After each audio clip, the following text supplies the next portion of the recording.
whoever you are, wherever you are, hope you are blessed and doing safe. Ladies and gentlemen, greetings, family. Of course, I'm tuning in. You see me without the glasses off today, but if you're looking for some opportunities, particular advertisement opportunities, then look no further at the link at the bottom to my email address. You can hit me up for advertisement opportunities. We are supporting and promoting your businesses here on this channel. You can also, if you would like to donate and subscribe to our Patreon, a link is at the bottom as well. So you have multiple ways in which you can advertise with the platform by emailing me when we go on do our live stream. You also have access to premium content, those that want to see premium content that you will not find here on YouTube or Facebook or Twitter, as I am suspended probably by now. You guys can check out the Patreon at link at the bottom. But advertisement opportunities, definitely email me, gavin.grich1@gmail.com for rates. And for the Patreon, it is the same as the YouTube channel. It is channel gboot2786. All right, I'll holla. Peace.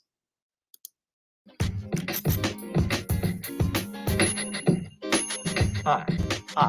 Hey, Gavin.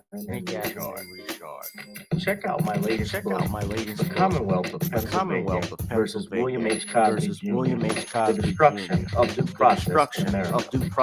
For approximately 2 years now, I have gone on a painstaking quest to investigate the rise and fall of an American icon, Bill Cosby. In the mid-1980s, there was not a star that was higher than Cosby. Advertisements with Coca-Cola, Zelle, Kodak, along with the number one television show 5 straight years in a row. On Thursday nights, it was must-see TV on NBC.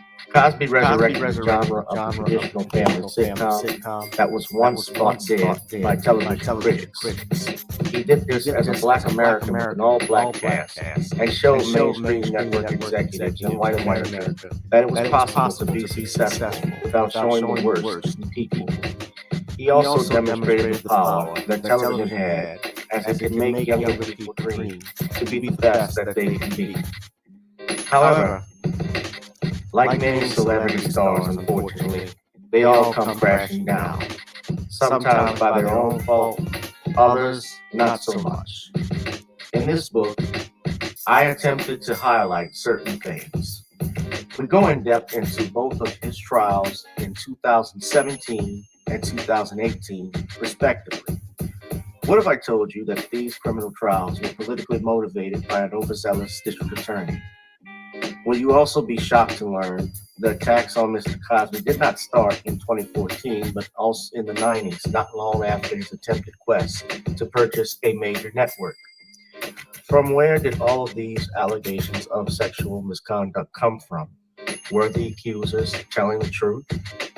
In the 2 years of research, with some help from others interested in learning the truth and facts about this case, we discussed both the legal reasons why his prosecution and trial were illegal, unwarranted, and also the possible personal motives as to why this may have occurred. Most importantly, we warn about the dangers of prejudice and why a trial by social media, or mainstream media rather, should never be the norm. All this and more in The Commonwealth of Pennsylvania versus William H. Cosby Jr., The Destruction of Due Process in America. Available on Amazon this fall in Kindle and paperback format.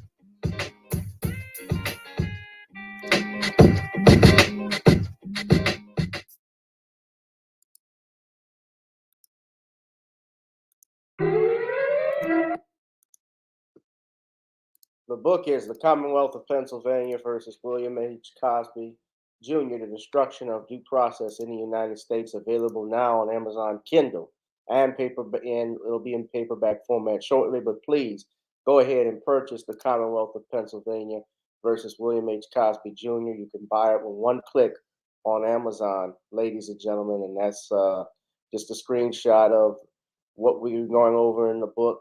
Ladies and gentlemen, I'd appreciate it if you would all go ahead and purchase this. It's a great read. You must have it if you want to understand the truth of what happened in that case with Dr. Cosby, ladies and gentlemen. Also, if you'd like to purchase and support this channel, you can click on the ticker at the bottom or you see the ticker at the bottom, rather, you can go and donate to the various venues that you have, from Zelle, Cash App, PayPal, Google Pay, Venmo. We also talked about our advertisement opportunities, as you saw earlier. If you're interested in doing that, we have actually some businesses lined up who want to get with us soon. So that'll be coming up, ladies and gentlemen. Now, of course, we also have our Creole Season and Blend, NawniesCreoleBlends.com.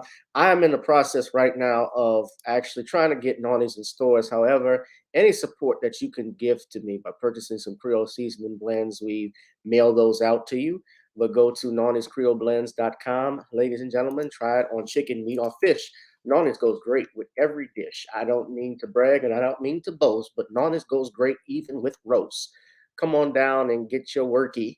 You know, Nawnies even goes great with turkey. It's just hot and fresh going down your palate. Nawnies is even cooler when it's on your salad. Oh, I would make Muhammad Ali proud with the rhymes right off the top of my head. Ladies and gentlemen, and the good head, that is. Well, they're both good. Well, let me stop right there. I'm putting words in my mouth. I'm digging an even bigger grave. Okay. We have, shout out to Lamiko, shout out to Danielle. Our topics for tonight: this is the hottest live stream on Thursday nights. It is Random Topic Thursdays. And tonight, ladies and gentlemen, we'll be talking about the following. Pull Up Summer. A group of activists show up at Carolyn Bryant's residence. Kamau Bell's mockumentary, We Need to Talk About Cosby, nominated for Emmys. Also, we're going to be talking about Uncle Luke and Roly Poly, who take aim at blacks who do not vote this year. We'll plan on sitting down on their votes this year. And when keeping it real goes bad, a man tried to intervene in a domestic dispute on behalf of the woman, and you'll see from the video what happened, ladies and gentlemen. So hit that like, share, and subscribe button. Ladies and gentlemen, we have our special guest, Shawn James. Shawn James, of course, is the author of The Man Crisis and John Haynes series. You can go to Amazon.com, look up John Haynes, The Man with Nothing to Lose, and get books like that. Also, that's Shawn's profile on Amazon, but just type in the name Shawn James and you're going to see like 78 books pop up, because this brother is always writing. And also, he's got the book Stop Simping in Cyberspace. We love supporting him. And he's doing a Kickstarter campaign for one of his books now, ladies and gentlemen. I think with the, it's a comic book series that Shawn is starting for the first time. So I want you to support him. But we're going to go ahead and get started. We'll bring our brother on. And of course, ladies and gentlemen, another way you can support me, we always love this, is we got to get on up. Now, we have songs available such as Video Soul and Got to Get On Up. So we always do, before we get on down, it's time to get on up, ladies and gentlemen. So why don't we just go ahead and do that as we speak. I hate when this happens. Sorry.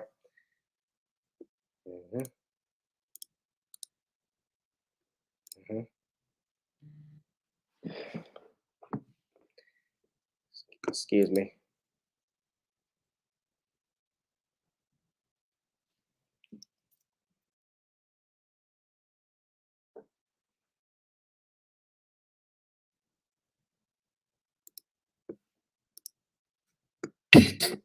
Girl, come on. Gotta dance to the beat. Cause on the dance floor is where we show me what you got.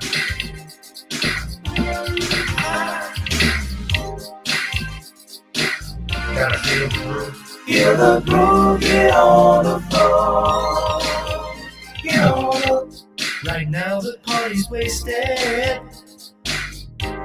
There's nothing much to do. But once the groove gets started, tell me, what do you have to lose? Just look into my eyes, girl, as we glide across the room. And what to my surprise now, the beat takes hold of you. Now if you're feeling like I'm feeling, so come on baby, let's start dealing. Time to get this party started. Ain't no time for the broken hearted. When the rhythm takes hold of you, There's only one thing left to do, cause the beat is really moving.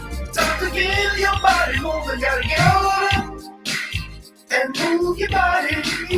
Cause when the beat is really grooving, start to feel your body moving. Gotta get on up and shake something. Feel the groove, get on the floor. Get on up. Tell the DJ play the whispers. Rock steady in the mood. Put on earth, wind, and fire. Tonight we're gonna groove. Show me how you do the four corners. Electric slide or two. Hit the bus stop or do the bunny hop, baby. It's really up to you. Now if you're feeling like I'm feeling, so come on baby, let's start dealing. Time to get this party started. Ain't no time for the broken hearted. When the rhythm takes hold of you, there's only one thing left to do. Cause the beat is really grooving. Time to get your body moving. Gotta get on up and move your body. Cause the beat is really grooving. Time to feel your body moving. Gotta get on up and shake something. Feel the groove, get on the floor. Now, 2020 hasn't been the best year of all time. We've been dealing with death, the pandemic, racism, bad policing, and all the bad rhymes. But like Uncle Silk once said, if you're breathing, you're achieving. So if you're ready, I need you all to get on up. Are you ready? 1 and 2 and 3 and 4. Get your butt on the dance floor. 5 and 6 and 7, 8. This jam we appreciate. We're gonna slide and step on the beat. On the dance floor is where we'll be. Feel the groove, get on the floor. Get on up and move your body. Cause when the beat is really grooving, it's time to feel your body moving. Gotta get on up and shake something. Feel the groove, get on the floor. Get on up, baby. Yeah, gotta get on up. Come on, baby, gotta get on up, baby. Feel the groove, get on the floor. Get on up. Feel the groove, get on the floor. Get on up. What's up, everyone? Welcome to another edition of Gavin Richard Presents. Oh, I gotta let me put this on. Yeah, let me move this mic a little closer. You all can hear me. We're booming, baby. Let's bring in our brother, our friend to the show, the author of The Man Crisis himself. Everybody put your hands together in the chat and give a round of applause for the author of Stop Simping in Cyberspace, Mr. Shawn James. Shawn, good evening. How are you? I'm good, Gavin. How are you? I'm doing fine, brother. I'm doing good. And let's go ahead and get this started. First and foremost, why don't you do a plug-in while we got you here, Shawn? Okay. Well, the SJS Direct 2022 books are now available on Amazon.com, and you can pick up a copy of ISIS Legacy or E-Steam, Horror of the Hyena Woman in paperback and Kindle format on Amazon right now. And I could really use some sales for the books of the SJS Direct 2022 catalog. And I also have a Kickstarter for the first full SJS Direct comic, John Haynes at Death's Door. And if you put in a pledge of $5, you'll be able to get a digital copy of John Haynes at Death's Door. And if you put in $15, you'll be able to get a paper copy of John Haynes at Death's Door. So I'm looking to get this project, more people to pick up this book. We're fully funded. We've passed the first stretch goal. So everybody is guaranteed to get a copy of John Haynes at Death's Door. So I've recently submitted for a test copy from the printer. So this project is completed. We have 48 backers. I need 2 more to get to 50. And I'm hoping somebody today will put in a pledge for John Haynes at Death's Door. I'll leave a link to it in the chat. And you guys can pick up your own copy of John Haynes at Death's Door on Kickstarter. All right. Now that was on Kickstarter, but I am curious when The Woman Crisis is coming this fall. Yes, it's coming this fall. Woman Crisis. I'm right now working on that right now, and I'm hoping to get it ready for full fall release. Shawn, you never taken a vacation, I take it. With I can't 75, afford to take a vacation. That requires money, can't and afford to live in New York if you can't afford to take a vacation either. New York, I know, is expensive. yeah. Okay. So if I get enough pledges, if I were to get enough pledges for the Kickstarter and sell enough books, then I could take a vacation. All right. But I have to keep working until I can get enough money together, and I don't have it just yet. So every Well, pledge you guys put in helps me get more money, so I can go out here and have time to take a vacation, and then eventually get back to some more projects. well, buy his book, Stop Simping in Cyberspace. We need Shawn to take a vacation. Please contribute to his Kickstarter or buy some of his books. Give him something somehow. All right. Uh, let's go ahead, Shawn. Let's get started. I also need you, as I stated earlier, ladies and gentlemen, donate to my Cash App, Google Pay, and PayPal if you like the live stream. Our channel is demonetized, but we still like coming here, bringing it to you. I have an audience, so that's why I do this every Thursday, every Tuesday, every Sunday. So I need you all to support, support, support. Drop something in the Cash App, right, Shawn? Yeah, That's the best way to do it. So let's start with this one. This has caught my attention. This is big news. So pull up summer. A group of activists show up at Carolyn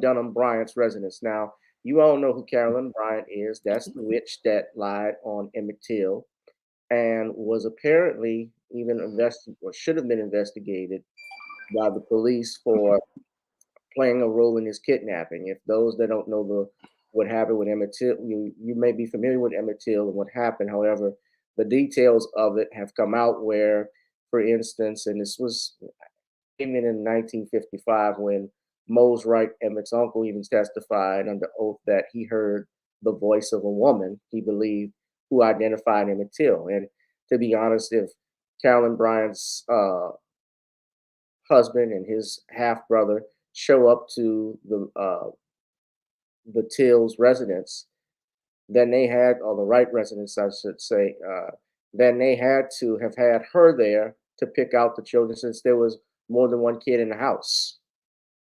Am I right? yeah, So she identified him. Uh, and of course, apparently has lied, saying that it never happened as far as him whistling at a white woman. And apparently, there's the story. So I'm going to share this bookmark with you all now about what's going on. But I'm going to share the article with you. But this is the video right here. People pulled up.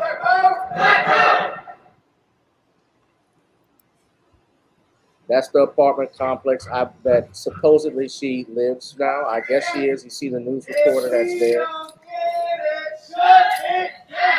If we don't get it, shut it down.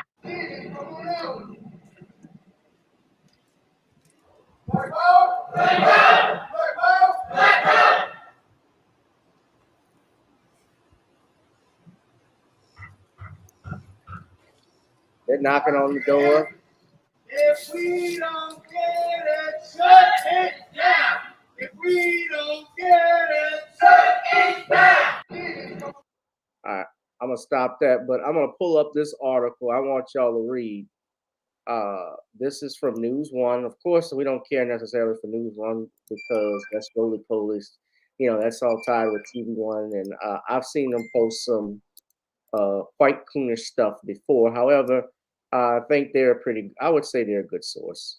Carolyn Bryant Dunham's unpublished memoir surfaces. So Bryant I believe she remarried.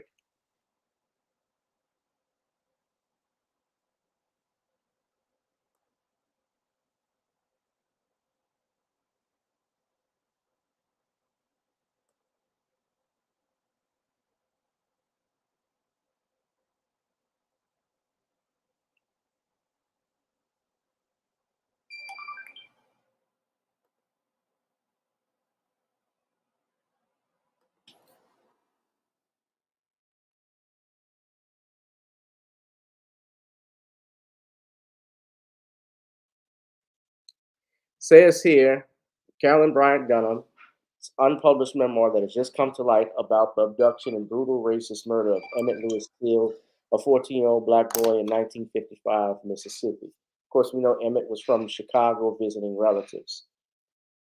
Hers was no small part in the case. Her false accusation that Till made lewd comments, grabbed her, and whistled at her cannot be separated from his lynching. The infamous photo of Till's disfigured face that was published nationally in Jet magazine traumatized a generation of black youth and galvanized the civil rights movement of the 1950s and 60s.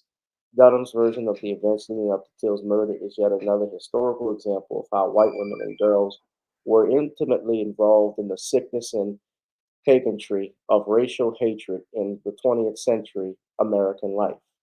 The 100-page document titled I'm More Than a Wolf Whistle was dictated to her daughter-in-law in 2008 and 2009.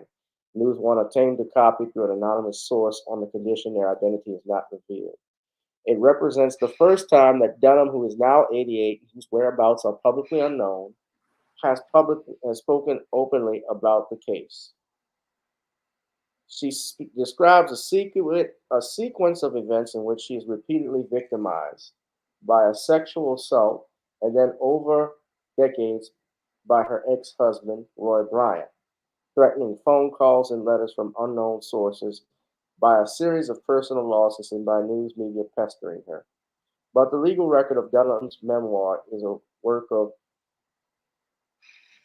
hagiography designed to absolve herself of culpability in the lynching of a child. At its core, it's full of lies as well as offensive tropes about Black people, especially Black children, who are depicted as amounting. Let me pull this in so you guys can read it further. I'm sorry. As amounting to pets or mascots who eventually become threats. Now, of course, you all know when we talked about this a week ago, I believe, Shawn, there was a warrant that was unserved on Carolyn Bryant because the sheriff at that time refused to do it because she had 2 children. That was his reckoning. But Dunham was listed on the original warrant as Mrs. Roy Bryant, and the sheriffs refused to do so.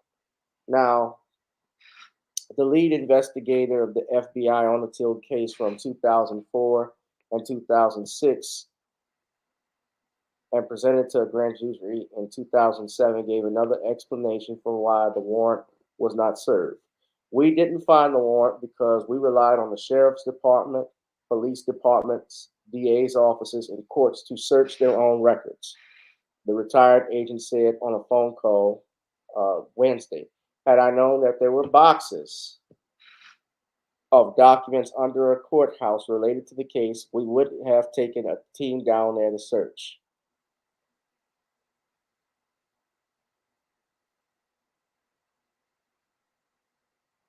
Now,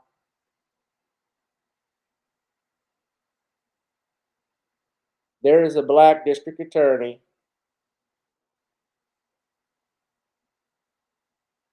Dwayne Richardson, who could oversee prosecuting Dunham in the Fourth Circuit Court District of Mississippi. Now, I have written Mr. Richardson. You remember I posted the website for the Office of the DA. I put that in a link. I'm going to do it again. We're going to write now. I'm going to back out of this, and I'm going to show y'all the website. Everybody can go on Google and do it, but I'm going to do it right here, Shawn. Let's go to the website. Let's call, if we got time tomorrow. It's not going to take long, guys. Call 30 seconds. Be respectful.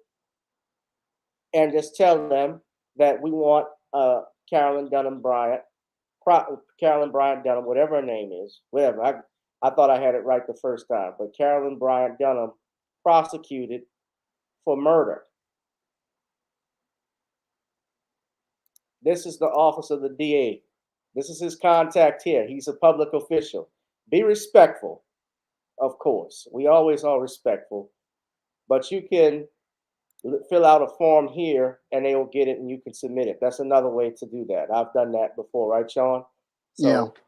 I don't know if you did it, but Dwayne Richardson is the one that can bring justice for the Till family. And I say Till family because we know Mamie Till Mobley till the day she died, fought for her son to get justice. And sadly, she never lived to see that. She even outlived this evil bitch. I'm not going to hold my words because she's not deserving of it. Yeah, she had two sons, Bishop with Bryant. And if you saw the video I showed a while back, Shawn and I, we went over that video where Ed Bradley went to go interview Carolyn Bryant Dunham at her house, and her boys stepped to Ed Bradley in a very ugly manner. Talked to him like a boy. You can tell that the apple doesn't fall far from the tree. Shawn? Nope. Yeah, she's had 3 failed marriages.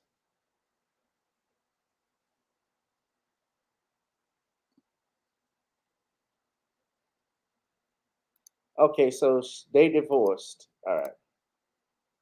But at any rate, Roy Bryant is deceased.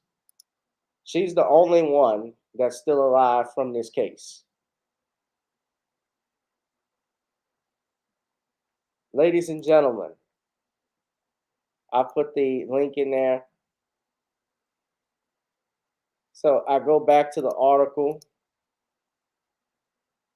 The nerve of this woman to say she feels like a victim.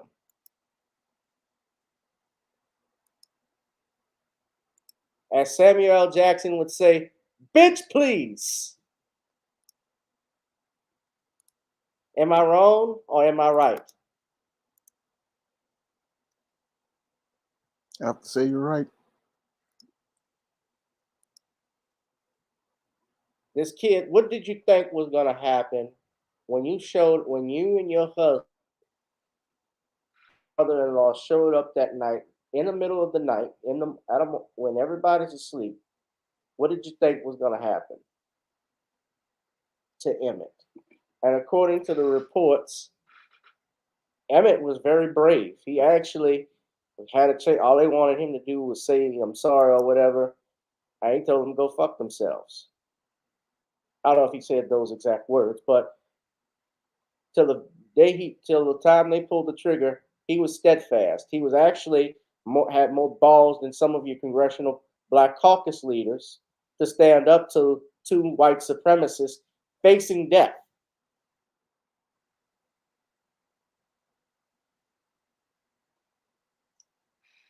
But when you read this article, Shawn, uh, it's I don't know if this is disturbing.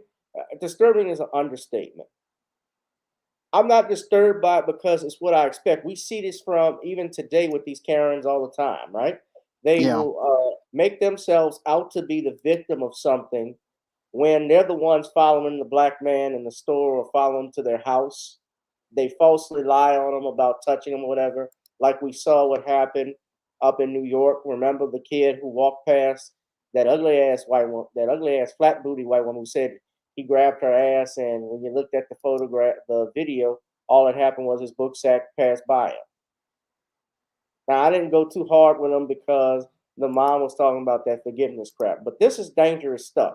So this is part of Dunham's memoir, and if you read it, she says the door opened and a young black man who appeared to me to be in his late teens or early 20s entered the store. So Emmett was in his early 20s. That's what she thought. I found out later that this young man's name was Emmett Till. I was behind the counter ready to wait on him, and Juanita was in the back room with all 4 boys. The young man went directly to the candy counter. Once there, I asked if I could help him. He asked me for some candy, gum, or some type of sweets. We had jars of candy and cookies on the top of the counter. I opened the case door to get the items he pointed out that the items he wanted to buy. I mentally totaled the amount he owed. He reached for a small bag of candy from the counter. When I held out my hand for the money, he put no money in my hand. But he said he caught my hand and told me in a clear voice, "Don't be afraid of me. I've been with white girls before." Whether he stuttered or stammered, I don't recall. I was afraid.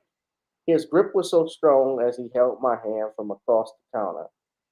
Complete astonishment, then fear filled my mind. He asked me how about a date, baby.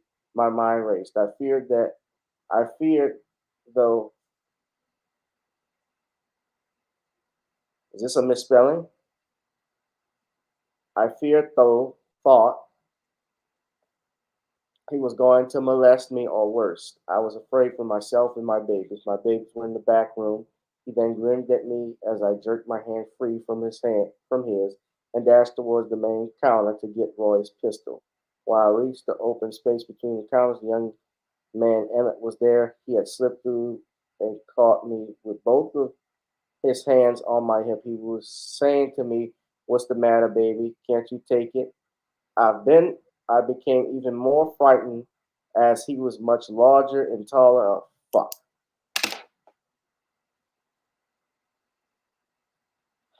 Y'all want me to keep reading? Sounds like a bunch of lies to me. The old black brute narrative. I'm gonna read. Well, let me finish. I think it's important to finish. Yeah. What's the matter, baby? Can't you take it? I became even more frightened as he was much larger and taller than I. Oh my God, what is going to happen? What is he going to do to me? Were the thoughts that raced through my mind. I continued to struggle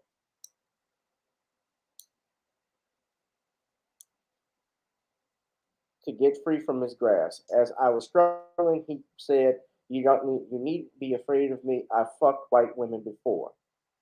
I was about to explode with fear as the seconds flew by. Never before nor since have I been that afraid. I screamed for help, but no one was responding. I was afraid and alone.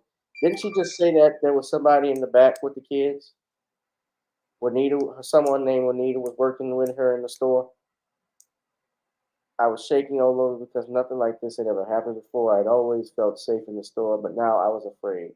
I jerked and twisted as hard as I could, and I could feel the strong grip loosen from around my hips. Once free, I saw another young man pulling Emmett away from me. The young man was telling Emmett, come on, we got to get out of here."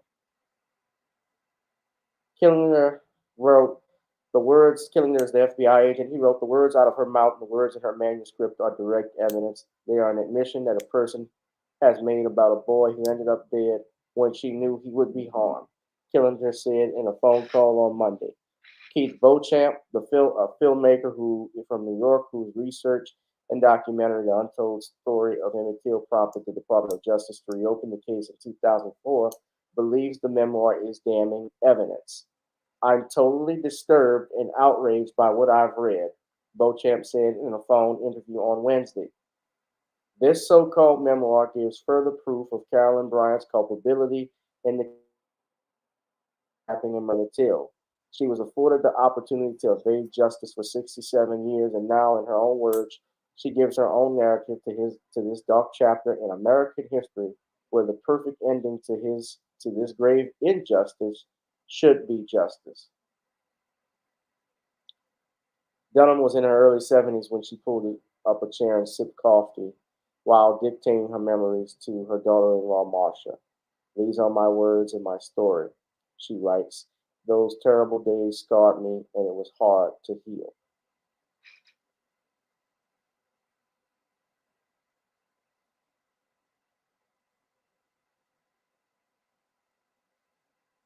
And apparently, she's been functioning. She says lies and half truths appeared in thousands of news stories and then made their way into books, plays, movies, and novels. As technology progressed, they've made their rounds of the internet.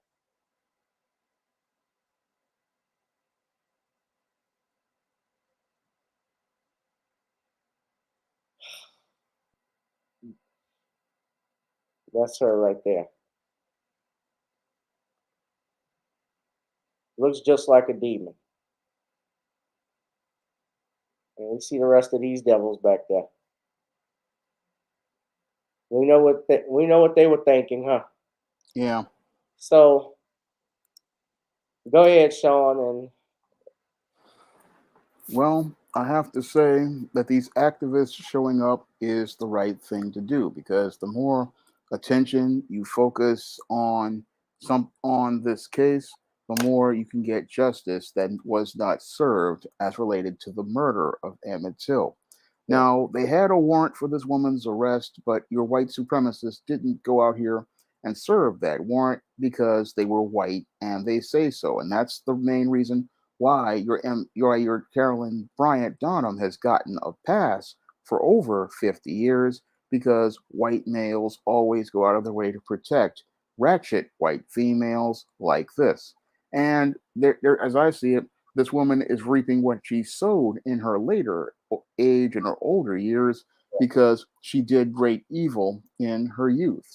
She knew that she was the one who instigated this entire incident, and she instigated this entire incident not because your Emmett Till allegedly made advances towards her. I believe that to just be complete BS right there, because these not the black women, white women, they love to fetishize black men, and they like to go to the big black brute narrative whenever they get caught doing something wrong. So all of that so-called memoir, I call that just complete BS. What she was looking to do was she was looking to crap test her husband and see if she could get him to go out here and do something evil just because she requested it. So she deliberately, as I see it, wanted to murder Emmett Till for, as I believe it, personal kicks. And she did this deliberately, sending her husband out like a loaded weapon, her and her brother-in-law out as loaded weapons to go murder Emmett Till. And I believe it's time for this old heifer to get some justice and be punished finally for the crime that she committed, because there would not be a crime if it wasn't for her instigating this entire incident basically to sate her own ego. So a lot of people would look at this and go, oh, this is a bad thing, but no, this is a good thing, because again, the more attention we focus on your Carolyn Donham, the easier it will be to get her to justice. And now I know it's going to be a long road to get her to justice, but we really need to see her brought to justice, and we need to see her punished for the crimes that she has committed, and we need to see her held accountable and send a message as related to legal precedent that you can go out here and hide for many years, but eventually you will be brought to justice by black people. Because if we can go out here and go after 100-year-old Nazis, then we can go after this old busted heifer. I call her old bitch. She's behind the cow. She's a bitch. I mean that. Now I want to show y'all something. Now, I don't know this. I don't think this is an old story. I think this is an old story, but this stuff has happened before where they've been. If you see this river site, this is the site where Emmett's body was found, and you see here these white boys from Ole Miss. I'm gonna play this video right quick. They actually, so this was in 2019, but what if you notice when you look at some of these pictures, let me click on this one here. It's riddled with bullet holes. And this is a tribute that they do, that they put up for Emmett. This was a marker where his body was found floating in the river. And white supremacists have shot up this memorial. And so they always want to do this shit as a joke. It's not a joke.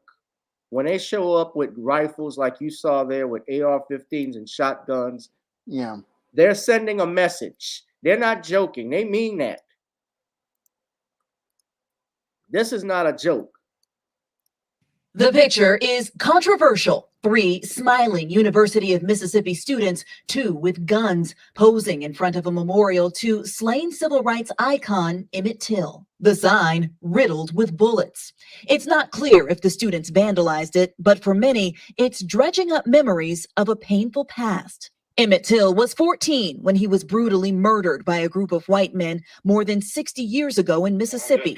His killers went free. It is not surprising, but disturbing. NBC News has not been able to identify one of the students in the photo and could not reach the other 2 for comment. All 3 were suspended from their fraternity, Kappa Alpha, which called the picture unacceptable. Ole Miss calls it offensive, but says the students' actions did not violate its code of conduct. That defaced sign is now gone, soon to be replaced with a new bulletproof one. It will be the 4th Emmett Till marker to stand in this spot. The 3 before it were all vandalized.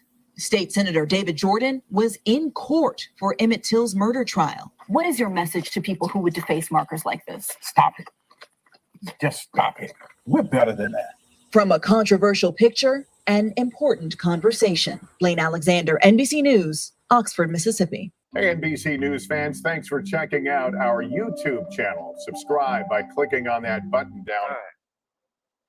Now that was an old one. That was from 2019, but that is what they do. Yes, I'll take some phone calls a little later tonight, time permitting. But yeah, where Emmett Till's body was found in the river, I believe the river. I don't remember I should know this stuff.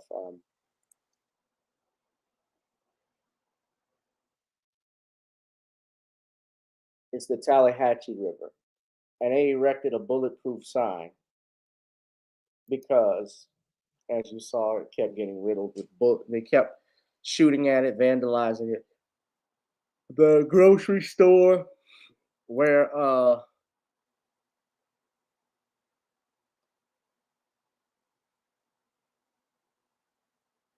the Bryants owned that store, someone bought it. I believe it was a friend of the Bryants. It's just sat there. Nobody has done anything with it.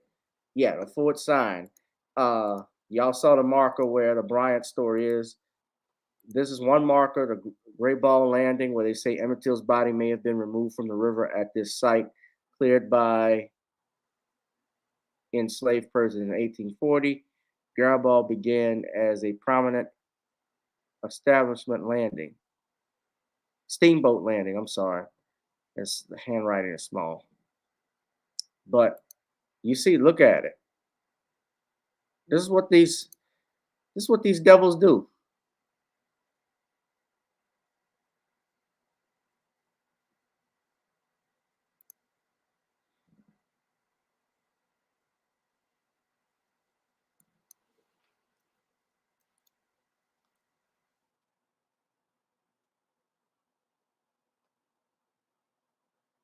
This is the old grocery store.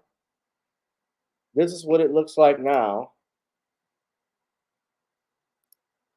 They've never done anything with it. Once it happened, someone bought it after the trial. It's just been sitting there. But she was lying her ass off in that memoir. And we got to move on to the next topic. But we'll take calls in a minute. But I'm praying for justice for Emmett. We need to, we're going to put it to action. We're going to bug this DA in his ear. Till his ear falls off, he's going to be hearing from us. Now, let's do it. Be respectful, but let's do it. Now, the next bull job we got to talk about is this We Need to Talk About Cosby documentary. Now, I have to apologize to everyone because I owed you all a breakdown of the mockumentary that was produced by Kamau Bell, as the Jason Black would say, or Professor Blacktroop, over his hit piece on Dr. Cosby. But We Need to Talk About Cosby has been nominated for an Emmy. And it's not a surprise that it was nominated for an Emmy on Showtime. And of course, it made news. But here's the thing: we know that nobody was watching it. We know it flopped. And Bell, this is what happens with Negroes. They get their butter biscuits when they attack another black man. Deadline says Kamau Bell on his Emmy noms for powerful doc series. We need to talk about Cosby and facing Barack Obama for outstanding narrator. So his work on the Showtime series was validated by, that's the thing. I want you to look at this. Look what they say. It's validated by the Television Academy today, earning 4 nominations, including Outstanding Documentary or Nonfiction Series. Well, this is a problem I have when they say nonfiction series. It's fiction. It's complete fiction because when you watch the documentary, and when I say that, all of these women's stories, most of them at least, have been disproven. He did not have, and most importantly, would not have your Tom Mesereau give statements, give testimony or interview rather, because it didn't fit the narrative he was trying to push. Reacting to the nominations Bell told Deadline, all those survivors who trusted us by showing up to tell their stories, that's the biggest acknowledgement here. We really worked hard to make sure they didn't sound like they were soundbiting them. We wanted them to tell bigger, longer versions of their stories and see them as humans outside of their time with Bill Cosby. And this is sort of recognition, and we did it.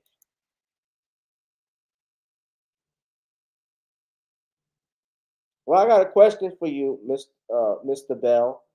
Why didn't you have Bill Cosby's attorneys or Bill Cosby himself interview him to give his side of the story? If you do a documentary on a topic, why didn't you? Well, I already know the answer. Why didn't you want to at least hear what they had to say and respond? Why was it all slanted? We need to talk about Kamau Bell. We need to talk about how bad the Emmys and are. The Emmys and Oscars and Grammys are. You're absolutely right, Tyree. It's all slanted. And remember this, nobody watched this series. It lost to Gilligan's Island on its premiere night. Remember that?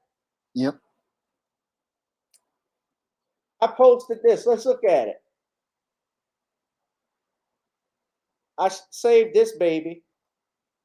This is from January 30th, 2022. Look what is ahead of We Need to Talk About Cosby. That's it there, 149 out of 150. 48 hours of Gilligan's Island. Cruise. The Cruise. The Way of the Cheetah. National Geographic. Hell, the Weather Channel was even watched more than We Need to Talk About Cosby. Hell, CNN. He was going up against his employers with that. That even beat it. Central Fox, PBA Bowling, We Need New Day Weekend. I don't know what this is, but okay, it beat that too. Alex Witt Reports, Zoe Bakey's. More 48 hours of Gilligan's Island. Billions, NFL Game Day Highlights. Walking Dead Origins, Vengeance Killer, Newlyweds, HLN, Janet Jackson's documentary. Well, we know everybody loves Janet. Almost everybody. NFL Countdown. So this is a scam. These Emmy knobs are just like your Grammys. It's just like your Oscars. It's about somebody's boyfriend that gets nominated. I'm not saying they aren't some legit, but that's essentially what it has become. And now, if you look at, I saw, and I actually have, and I'll tell you this, I had a Facebook friend. I didn't know the lady until a while back. I don't really know her that much, but I noticed she was happy about being in the documentary. She's not a victim or anything, but I believe it's her granddaughter. She's the granddaughter of one of the stuntmen from the Black Stuntmen's Association that knew Bill Cosby. And if you watch that hit piece, and I'm going to do a breakdown of it. I know I keep saying I will. But if you watch that hit piece, she was interviewed and she had actually interviewed Bill Cosby.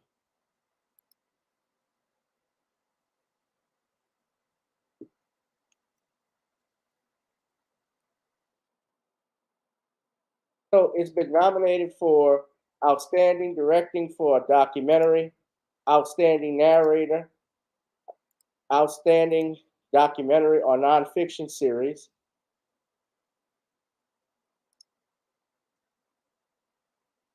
Outstanding Picture Editing for a Nonfiction Program.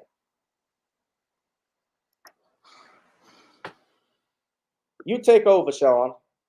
Well, this just shows us how your Academy of whatever that runs the Emmys is just another white supremacist institution in the media arm of white supremacy. And they're an institution in the media arm of white supremacy because only white supremacists would believe it's okay to nominate this series for any sort of award, because there were no accurate facts in this whole so-called documentary, and there was no counterpoint presented in this documentary at all. It basically was a propaganda piece meant to smear Bill Cosby, and it wasn't even a good documentary because the whole thing was completely slanted.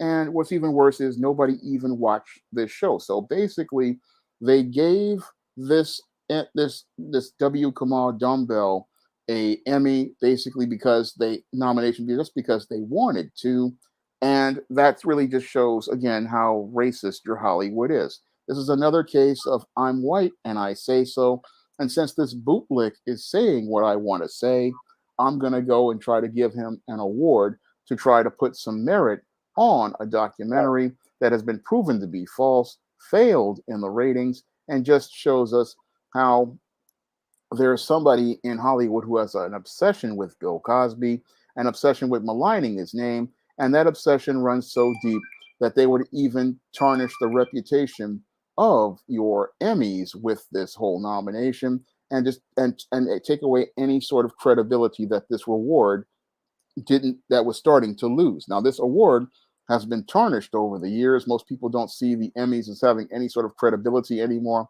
just like they don't see the Oscars as having any sort of credibility anymore. And these awards are basically, they're just a popularity contest, but now we see that they're more than a popularity contest.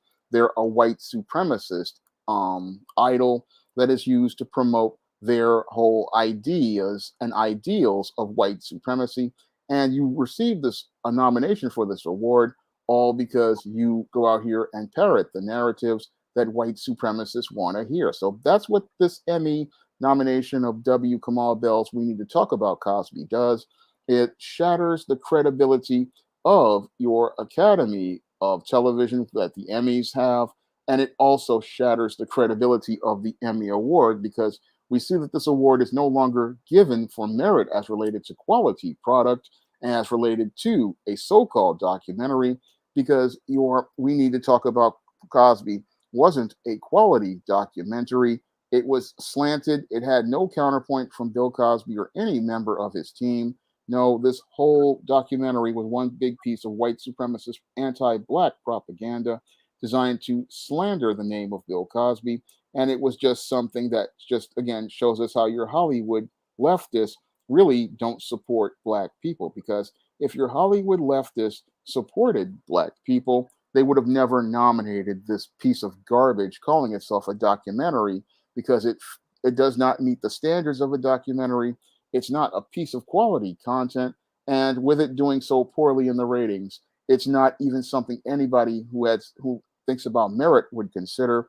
No, this was all done politically to try to elevate the W. Kamau Dumbbell, and it's a pat on the back for your W. Kamau Dumbbell by white supremacists for doing the job that they want done. And this thing absolutely disgusts me, because it says your Hollywood has no credibility at this point, because if you would nominate a piece of garbage like this, then there's no standards in Hollywood at all. And what Sid Field said in his book, Screenplay, was proven to be true.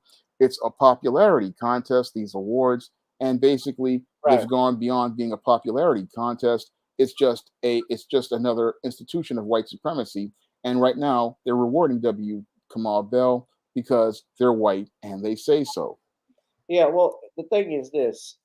We know from the beginning, he even admitted that they already knew where the Cosby team stood, because he was asked by Gayle King on CBS why I wasn't Bill Cosby's People interview. However, remember, Tom Mesereau was no longer part of Bill Cosby's team. He was removed as his attorney, but still gave his thoughts about what happened. I talked to Tom all the time, and Tom told me he was laying out facts to W. Kamau Bell for this interview, and every time he was laying out facts, Bell was shaking his head. He didn't like the narrative that was being told by your Tom Mesereau. And let me correct that. He didn't like the facts that Tom Mesereau was telling him. And what made it even worse when you watch hit pieces like this is when you have supposedly educated people like Moise Lamont Hill, I could see. But Dr. Todd Boyd, I don't know if you saw that, Shawn. I know you didn't watch the documentary or mockumentary, but he, let me see if I can pull it up because this was disgusting to see this. I was so offended when he made this remark.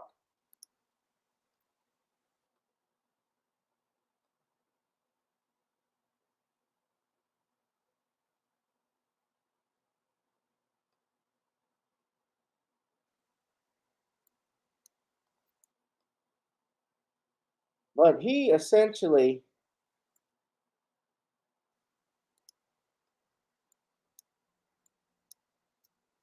if I can find it.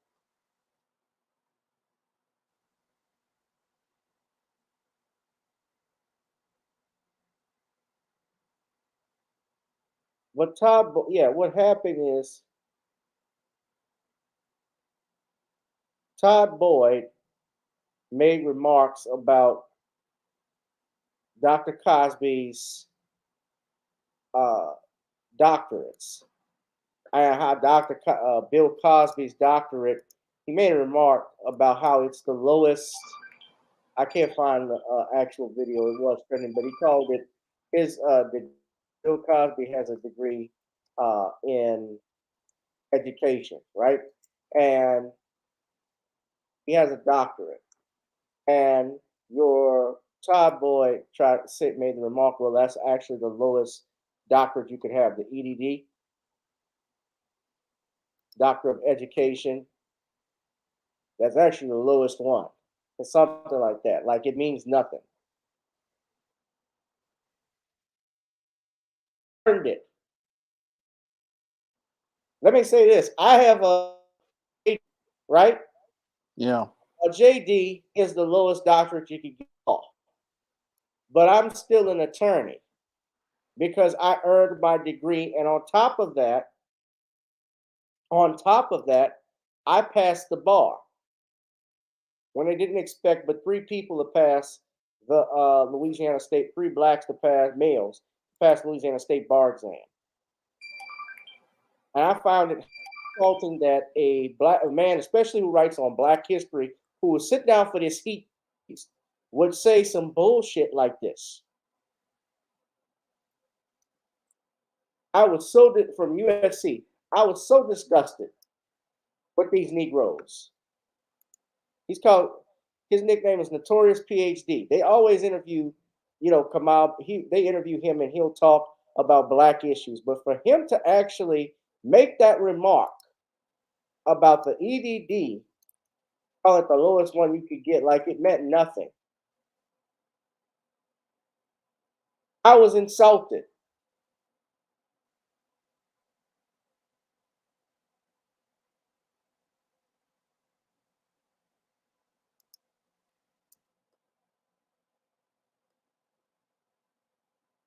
I was embarrassed. I was insulted. It was embarrassing.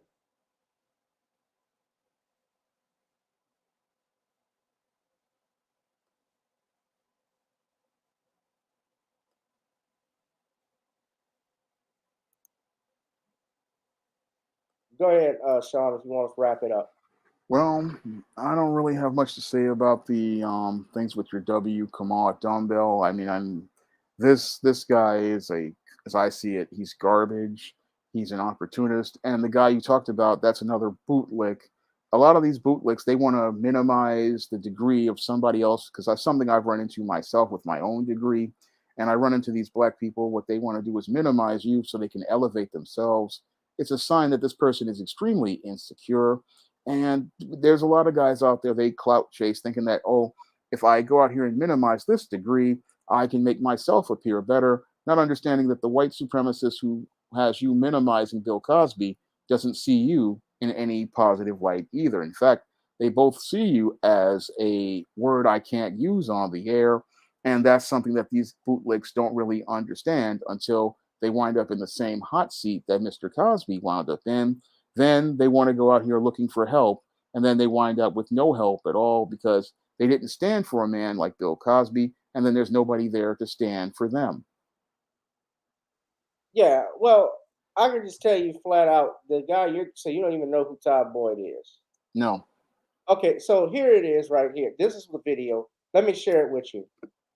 Kia Soto has it. Shout out to Kia. Todd Boyd actually blocked her for calling him out about this, but this is what she was talking about. This is what I'm talking about. Look at this. GED is the lowest doctorate that you can get. So a lot of people with EDD will be mad at me for saying that, but you know what it is. But for a PhD, it's like playing in the G League and playing in the NBA. It's like the Google G League. You're a basketball player, but you G League.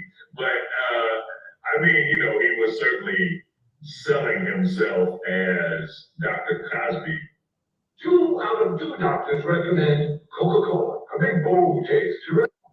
The EDD is the lowest doctorate that you can get. So a lot of people with EDD will be mad at me for saying that, but you know what it is. But for a PhD, it's like playing in the G League and playing in the NBA. It's like the Google G League. Yeah, I've seen that type of guy so many times in my life. And they minimize people's degrees, trying to make it look like they are bigger because they're jealous of the other person. And the whole thing is, in the black community, we have a lot of guys like this, and they want to be the age nice. They want to be the man in front of these whites and non-blacks. So they tear down other people so they can appear to be bigger than what they are. And what happens is, it is too, Shawn, is that this is a guy who has a doctorate and PhD, and for somebody that's supposed to be smart, he can't see how stupid he is going on live television not to clean up that remark. yeah, Because you're insulting every other person that got an EDD. yeah. And the whole thing is that a degree is a degree. If you have it, you have it. And the whole thing is, he doesn't understand how he's actually insulting himself. Right. And the highest doctorate you can get in the law is an LLM. Yeah. All right. You get an LLM. Now, if you want to spend another 4 years in getting that, by all means, to all my fellow attorneys who do it, shout out to you. That's not what I'm doing, because I got my doctorate, my Juris Doctorate. I practice law, which means I can start making money, which is what I'm trying to do, which is what I do. And I say it like Dr. Cosby, because you can kiss my black ass. And you're going to need a light to find the darkest part. So dip the spoon into the pudding and go yourself. Yep. Because as long as you're making money, you're making a living, you don't have to worry about all these degrees. No, you are the reason why men need to, they don't have abortion anymore in the country. Not that it's banned, it's not banned, but this is why men need to pull out, because they may make children who come up stupid like you. They grow up and become stupid. This was stupid. Yep. I'm in back, and I've lost a lot of respect. I've seen Todd Boyd do documentaries before. I'm really disgusted by this, but this is what I'm talking about. This was an ignorant statement. But this is what happens, guys. I showed y'all this for a reason. This is what they do with Negroes like that. They give them and put them up on a platform so they could tear down another prominent black man who I know for a fact has given more than I'm pretty sure has given more than Dr. Todd Boyd could ever do in his years of existence, The 50-something plus years Todd Boyd has been here on earth, Bill Cosby has put in work. In the Bill Cosby has put in that work. Bill Cosby has given and donated countless millions of dollars to HBCUs. He used his platform to build black people up. Maybe the reason he criticized some of us, and there's such thing as constructive criticism. Let's be real, Shawn. Some of us can't take constructive criticism. I didn't agree with everything Bill Cosby says, like Harvey says. I don't believe that he was right necessarily with the pound cake speech, especially how he said it. I don't think he was right coming hard at Def Comedy Jam per se, but I do get this, and I can say this about Def Jam. He wasn't the only one that criticized it. David Allen Greer criticized Def Comedy Jam himself. He said, Def Comedy Jam, there were times he was watching it, he thought it was setting black people back 400 years. And some of it was niggerish, some of it in buffoonery. Some of the comedians that were on there, you've never heard of. Haven't seen them since, have you? Nope. There's only a handful because you honestly think you could, and maybe they didn't want to do this themselves, but you couldn't get on the Tonight Show with Jay Leno or Late Night with David Letterman talking about eating pussy. That wasn't going to fly. And Bill Cosby's era, I mean, Bill Cosby, Richard Pryor, Flip Wilson, Red Fox, you had to, if you wanted to work and make money, you had to be clean. Now, yes, Richard Pryor initially started out doing Bill Cosby. And yes, he made a career later on eventually because he found his own voice, his own calling, and was great at it. One of the great, arguably to me, the greatest stand-up comedian that ever lived. But Bill Cosby, he also was also just as successful, if not even more. He made more money than anybody. He had more Grammys than anybody. Emmy Awards, he won 4 of them back to back. He's arguably the most successful stand-up comedian of all time. It's not an exaggeration in terms of you look at what he accomplished. And I'm not saying that because I wrote a book on his innocence. I'm saying just looking at it. If you look at it, all the comedians in history and what they've earned and accomplished, he's obviously accomplished the most. I don't know if I'm done with that. I don't know if you have any more to say. I think you've said enough, Shawn. But Yeah. you never saw this mockumentary, not even to do a video on it. Nope, I didn't care about it because the way we deal with people like your Kamau Bell is you don't watch their content. That's how you put them out of business because these guys, they're looking to get not only social currency with white supremacists, they're looking to try to elevate their social status at black people's expense. And the way we shut down these kind of white supremacists, and they are white supremacists in blackface, is by not supporting their content. When we don't support their content, we cut them off at the knees because the white supremacist, he needs the black bootlick in order to make money and have influence. And we take away from their influence by not supporting their content. Once we cut their content off and we stop watching it, we give it those Gilligan Island style ratings, like you talked about, the ratings being lower than Gilligan's Island. That bootlick has no more value to white supremacy. And eventually they're going to get rid of your Kamau Bell, and he won't be relevant anymore because he can't make any money for his white supremacist slave masters. Hit that like, share, and subscribe button, ladies and gentlemen. Donate to the Cash App. We're going to move on to our next topic. Uncle Luke and Roland Martin take aim at blacks who do not vote this year. Now, you all know that Uncle Luke, because I think Tariq had even called him out, and other people, even Blonde B, called him out. Shout out to those brothers. But they were talking about this Twitter space that Roland Martin did with Uncle Luke. Uncle Luke, of course, 2 Live Crew. He's been commenting on politics and so forth, which he has a right to his opinion, but I don't see him, I'll be real, as a political commentator.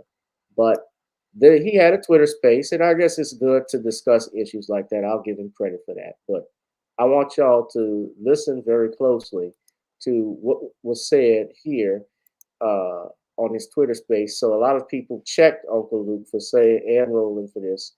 But Roland does, of course, most of the talking, which is a surprise because usually it's not a surprise. He talks a lot. Of course, the only time his mouth's closed is when he's stuffing it. So let's see if you can hear me. Am I right, Shawn? Yeah. Yep. I want a pot roast. Man, I ain't seen nothing happen, so therefore I'm not going to vote. Remember when Trump said, thank you? Remember he thanked black people for not voting in 2016? If you were pissed off about the Supreme Court decision, not just, let's be clear, not just Roe v. Wade, I'm talking about the gerrymandering decision. I'm talking about the EPA decision. I mean, I can go on and on and on. Disingenuous what he said. What it was that black men were not voting for Hillary Clinton. They were happy when we didn't show up in 2016. They were happy when we didn't show up for the midterm election in 2010. They were happy when we didn't show up in record numbers in these elections because they understand what our power looks like. And if we selfishly pissed off, I'm going to sit out because we voted in 2020 and I didn't see anything. Well, shit, black folks have voted for a number of years and we're still fighting and trying to get things. Doesn't mean that we give up. Doesn't mean that we sit out. Doesn't mean that we don't still push, prod, and engage folk. But I'm warning everybody, if you think what you've seen so far has been crazy, the Supreme Court just decided to take up a case that would invoke this crazy legal theory that state legislatures don't even have to abide by state Supreme Court decisions when it comes to an election. Y'all, brother, if people, and I'm talking to you in Florida, they can't wait for that case. Texas, North Carolina, South Carolina, Mississippi, Alabama, where our people are, if you think it's hard right now, all you got to do is, this is my last point, go back to the Mississippi Constitutional Convention. All right. So you heard, y'all better to vote because, the Supreme Court, they're going to take Taco Bells away from you. You think it's hard right now. Everything is high, gas is high, even the price on Popeye's chicken, that's going up. You ain't seen nothing yet. Where my gravy? First and foremost, he has it ass backwards as always. Dr. Claude Anderson, when he wrote in his book Powernomics as well as Black Labor, White Wealth, he breaks down how when you're talking about voting doesn't do anything if you, number one, don't control the economics in your area. Money is power. And you got to get your money stuff together because once you have your money game together, the politics, there's 4 different versions of it. He talks about economics, neighborhoods, politics, and then, of course, forgot the 4th stage. I apologize. But there was 4 different stages he stated. If you look at the Asian community, for instance, like we've always pointed out, they have the lowest turnout in voting voter rates. They have the lowest turnouts in elections, yet they have all the control of the economics in Black neighborhoods. In Detroit, where they have the Arab community, they make up not even 1% of the population, but had made it at least in 2000, and I read in the book, almost, I believe it was 500,000 or better, not 500,000, excuse me, I meant 100 million, at least $70 million in 2000, because everybody was going there. Everybody was shopping there. Everybody's buying gas there. There are no Black-owned gas stations. You're talking about going out to vote for what? You just don't want, because you don't want to see Donald Trump. Well, what is Joe Biden giving us? What are the Democrats giving us? What are they promising you to give? Because no group of people ever goes and votes for someone else without getting something out of it. That's why it's called quid pro quo. Quid pro quo. Quid pro quo. Quid pro quo. Excuse me. I had a little word salad right there trying to juggle stuff. Excuse me. But your Tariq Nasheed was even on Uncle Luke's thing, his Twitter space, and was breaking down votes. And Uncle Luke even said, why you don't have talk with Roland and so forth. Like, I have no interest in talking with Roland. Roland has been talking and downing me first. And I know where he stands. And really, he didn't go deep in it. But Roland has always been a shield. It's well known and established that he's a shield. He gets his money from the Democratic sponsors that do his show. And remember, he was begging for money for people to come on his show. He wanted that job really in the White House that your Simone Sanders initially was looking for, when she wanted to be the press secretary. Remember? Yeah. And didn't get it. But what do you think about this, Shawn, Uncle Luke, and Roland Martin? Well, your Uncle Luke and your Roland Martin just show us how desperate the left is as related to the impact of new black media. They see how much power new black media is having from the grassroots and how it's affecting the black voting bloc that many on the left took for granted. So now that they're seeing that blacks are not a group that they can take for granted, they're hoping that they can trot out these old, washed up bootlicks and have them try to shame and scare black people into going back and voting blue. But black people are past voting for blue. No, we don't vote for political parties anymore. We want tangibles on the table in exchange for our vote. And we want tangibles because we built this country and we deserve to get a first crack at tangibles before your non citizens and those who are of other groups that have lived well off of the black community for over a century. So your Roland Martin is just shows how desperate these leftists are. They know that they have lost the black voting bloc that they took for granted for many years that allowed them to stay in power. They know that they cannot rely on the black vote to save them this time because your Joker Joe went out here and expressed so much contempt towards black people. And they want to go out here, go get their bootlicks like your Luther Campbell and your Roland Martin, basically sellouts who have sold out the black community in order to sell the message, oh, you need to vote because it's so important. Well, if it was so important, then why don't you offer up some tangibles to black folks? Why Because don't they're against it. They get their own brownie points when they speak against us. Yeah. So I have no incentive to vote for you. If you want to speak against me, then I don't need to vote for these people. I mean, if you're going to put these bootlicks out here who speak bad about us and disrespect us, that gives me less incentive to want to vote for you because you clearly don't respect me as a person. You don't respect the community overall. And these leftists know that their time is about to end because as more black people become aware of the political process, as new black media spreads its message, they're not going to be listening to the bootlicks. They're not going to be voting blue. No, they're going to be picking their own candidates. And that's what's got guys like Roland Martin and your Luther Campbell terrified because they know that they get their daily bread from the left and the blue people. So they know that their days are numbered because if new black media starts to have an impact, especially in this election like it did the last one, then they know that their time is up and that white supremacy is not going to have any more use for them. Look at this. So He's looking like a Saints helmet. yeah. So He looks like Sir Saint in this picture. I don't know who the brother is there, but he was obviously mocking Roland. But these guys are desperate. They know that they don't have much time because there's a cultural paradigm shift, and their way of making money is ending in this country. So they're trying to trot out the bootlicks to try to save the power base, but the power base at this point is destroyed, and it's destroyed all because many on the left took black people for granted, expressed contempt for black people, and black people are no longer listening to these bootlicks because they see that these bootlicks they've got the I've got mine, screw you mentality, and all they want to do is go out here, get us to vote blue so they can continue getting theirs while we get nothing. And black people are saying enough is enough. If you don't have tangibles, I don't have a reason to vote for you.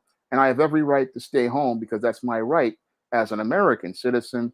If there are no candidates on the ballot that meet my standard, I don't have to go out here and vote for those candidates. Just like the dating market, if there are no women in your community that meet your standard, you don't go out here and settle for substandard women, nor do women settle for substandard men. In the same way, we have to see these candidates. If they don't meet my standard, if they're not stepping up with the tangibles, then I don't really need to vote for any of them until they're bringing something to the table that I want as a constituent. Let's not forget that they didn't even show up or was supposed to promise to show up with Ice Cube after the election to talk about tangibles, because Ice Cube had a black agenda, and I don't believe Joe Biden ever met with your Ice Cube. But I know how you feel about him. But still, the point being made, they didn't follow through with what they said they would happen after they secured it. So what makes you think they would be interested in sitting down with a Tariq Nasheed if they wouldn't talk to somebody who is in the spotlight like a Ice Cube, someone as well known like him? So we're getting played, and they use Negroes like us to play us. But the fact is, they're the ones that are getting truly played. Black Americans, I have no, and this may be wrong. This might piss off some older people or whatever, but I don't really have any incentive on voting this year for anything. Even it's like when we voted for mayor, we needed a change. People voted unanimously for TD, and we have a lame duck mayor who's getting in, trying to break up fights, getting in fights with stuff, loud capping, with arguing with people. She's been a disaster. We've gotten nothing out of it, but I'm supposed to be happy just because I voted and she Democrat. That's the direction we want. We want to be safe instead of we want what they want, what Luke Campbell and Roland Martin want. They want to be safe. They don't want progress. They want safety. That's what this is ultimately about, Shawn. Yep. Safety. They want safety for themselves. They don't care about anybody else. For themselves, right. It's just like Clockburn. Remember he said, you don't have to do nothing for nobody except my grandchildren. Remember that? Remember when he said that? Yeah.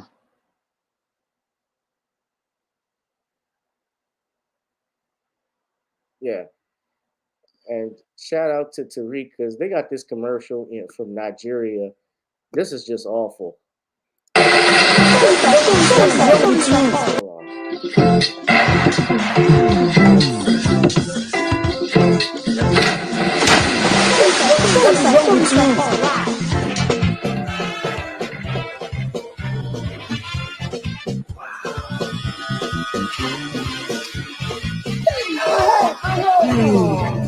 The Snow White set from Hushed cleanses, nurtures, and moisturizes your skin for long-lasting beauty.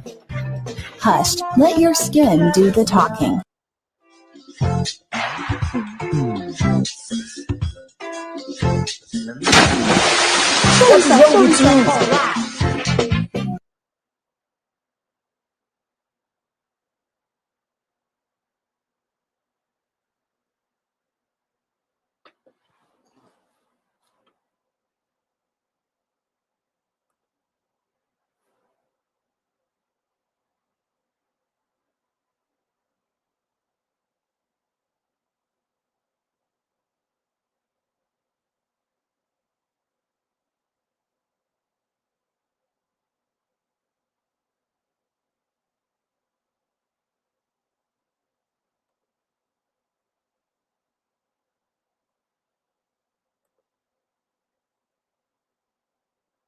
To vote for who's going to be my senator and stuff like that, I'm not interested. Or I cast an empty ballot. That's probably the most I would do. But this whole thing is just pathetic. It's like what George Carlin didn't vote. George Carlin used to say garbage in, garbage out. He says, I don't vote because the public sucks. Garbage in, garbage out. He doesn't complain about politicians. All right. Hit that like, share, and subscribe button. We got one last thing. Shawn, and speaking of which, I should have brought it up with Bill Cosby, but I wanted to just briefly interject if I could. This quick thing. Have you seen what's going on with George Foreman? No, I haven't. George Foreman, the former heavyweight boxing champion, is officially now Me Too'd. He says he's being extorted by two women who stated that in the 1970s, he had sexually abused these two women. And he says over the past 6 months, Two women have been trying to extort millions of dollars each from me and my family. They are falsely claiming that I sexually abused them over 45 years ago in the 1970s. I adamantly and categorically deny these allegations. The pride I take in my reputation means as much to me as my sports accomplishments, and I will not be intimidated by baseless threats and lies. One source says Foreman believes the suit and the allegations in it are all part of a coordinated extortion plot in which the women have asked him since January to pay them $12.5 million each. Foreman also said, I am and always will be guided by my faith and trust in God. I will work with my lawyers to fully and truthfully expose my accuser's scheme and defend myself in court. I don't pick fights, but I don't run away from them either. So you can all see that here. It's on TMZ. But Big George Foreman's turn. I was telling Harvey, what's next? They're going to say that Joe Frazier was blowing 15-year-old boys in the bathroom. That's how he got his nickname, Smoking Joe, smoking a pipe. So they come up with all types of stuff, man. It's like everybody can get it. No, that's no disrespect against Joe Frazier. I'm not saying he did that. I'm just talking about these allegations, this stuff that just comes out. It's just terrible.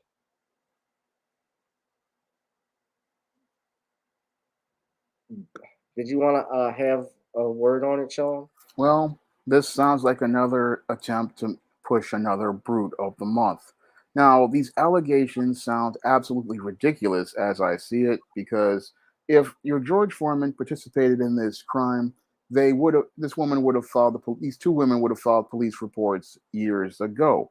And you would think at the height of the Me Too movement, they would have made these allegations, but they remained silent. And that just makes me say that their allegations seem to be quite suspect. And the reason why I believe their allegations are suspect is, one, they filed no police report back in the 1970s, and two, these women waited all these years to make these allegations. You wait until almost about 50 years later to make these allegations, and that's all shows me that you have no credibility, and that this is another case of an old female who was possibly a side piece or whatever, looking to go get a payday in her old age. I think what And they're saying, I'm sorry, Shawn, but I think what they alleged was that their fathers had a friendship and a relationship with Foreman back then, and they're saying that it's alleged that he sexually abused them.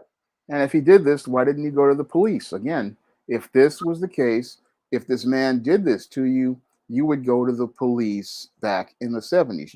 And it would have been a major scandal if they had gone to the police, because George Foreman, yes, he was a boxer and he was popular. He wasn't no Muhammad Ali. So again, the credibility here isn't very credible, because you have no police report. You're making allegations saying, oh, this happened. You can't come out here and just say something happened without some sort of police report. Because I would think the first thing you would want to do, if this man is an alleged pervert and sexual abuser, is get this man off the street. The first thing you would want to do is make sure he can't harm somebody else, not be out here talking about, oh, he did something, give me some money. That's what makes this look like these women have no credibility, because if you were really abused, the first thing again you want to do is make sure this man can never harm anybody like you were harmed. But this, again, these women, they make these allegations because they want to get their name out there, they want to get some attention, and they want to get some fast money to pay for their old age. And that's what this whole case sounds like to me. It sounds like another case of the mainstream media looking for another black man to make into a brute of the month. They know that the story with Bill Cosby has run its course and they can't go after him anymore. So now they're looking for some more bad black men to make into black brutes. And then what they want to do is tear down the legacy of a George Foreman, the same way they wanted to tear down the legacy of a Bill Cosby. They don't want any positive images of black men out here for boys and girls to look up to. And they want to destroy the image of every black man out here, because they don't want you to see a black man as a father, a black man as a husband. The only thing they want you to see a black man as is a sexual deviant. And they want to go out here and use these women to revise history so that they can make black men into monsters to fit their narratives. That's what's happening here with George Foreman. They've run out of room with the usual suspects, with your Chris Brown, your Bill Cosby, and several others that they just constantly trot out. The stories are getting old. People see through them. Yeah, Morgan, many others. There's so many. R. Kelly. The stories are getting old and long in the tooth on these black men. And then the other ones, they want to go after Michael Jackson and Ike Turner. They're dead. So they're running out of people so they find a new brute of the month. And what they want to do is make George Foreman into the next brute of the month. This is his wake-up call, too, because, George Foreman has always been accused of cooning. Yeah.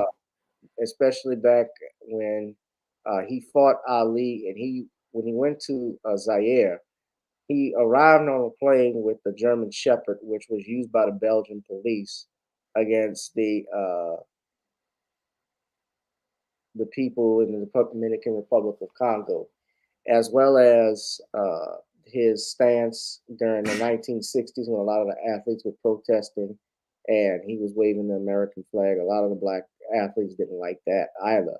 And then even when he was on HBO, I always noticed George Foreman would always say like this, take up for the guy that HBO was trying to push.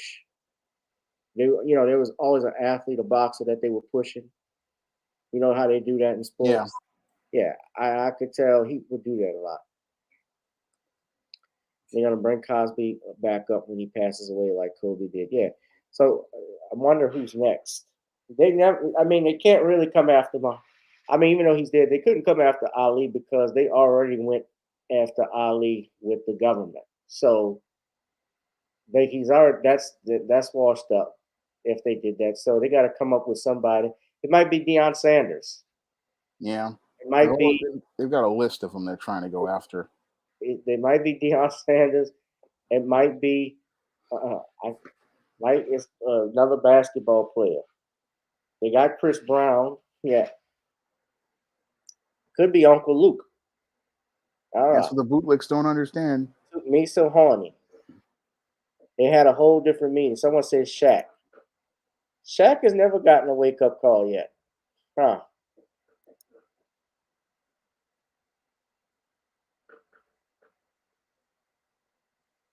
Shaq's never really got a wake-up call. Huh. Shawn? Yeah. I said no, they haven't gone after Shaq yet. But he's a bootleg too, so they don't know that their day is coming. When it comes down to the white supremacist, he's always looking to destroy a black man and destroy it because he doesn't like black men and he wants to destroy the image of black men.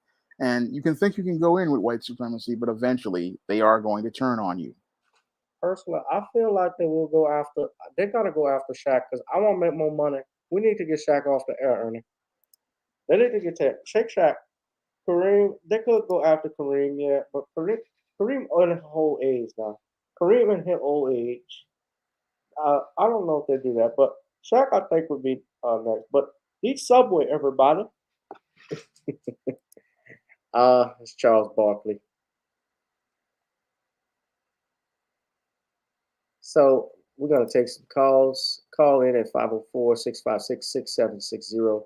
We're gonna do our last topic first.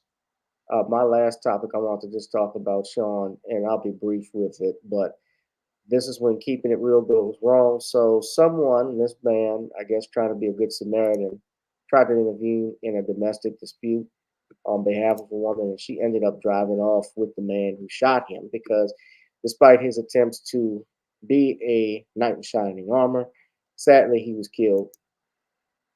Now, we're going to play... There's actually security camera footage of this incident, and this took place in DeKalb County, Georgia, I believe, which is in Atlanta. And you all can see this. This is coming from Channel 2 News out in Atlanta. So go ahead and let's play it. A deadly shooting in DeKalb County. It happened at a gas station along Candler Road. And Channel 2, Steve Gilbach is there live. Steve, you just got an update from investigators there now. What do you know? Oh, they're still looking for a man and a woman in a car that sped off from this gas station. They were parked at a pump around 2 a.m. this morning when police say that just a bystander here at the gas station was hanging out, saw a couple in that car fighting. He says that the woman was being beaten by that driver, and then the driver supposedly pulled a gun on the man who came up to the car, tried to defend that woman because he saw that fight going on in the car. But that's, again, when they say that victim was murdered here. They were parked right here at one of these gas pumps. And then again, we know that the suspect and the woman who still may be in danger sped off from here. We don't have a good description of that car. Was only told it was a white vehicle, and we have no information on this victim. But again, it sounds like he wasn't even connected to this couple, just saw what was going on here at the gas pump, wanted to defend this woman and stepped in, and now he is dead. And we'll work to get more information again on possibly the suspect, the car, and this victim who lost his life. I have another live report for you coming up in the next half hour. So, Steve, the person who came up and tried to help, that's the person that lost their life. Correct. Okay, we'll be checking back for more information on the story as we get details. Thank you very much, Steve.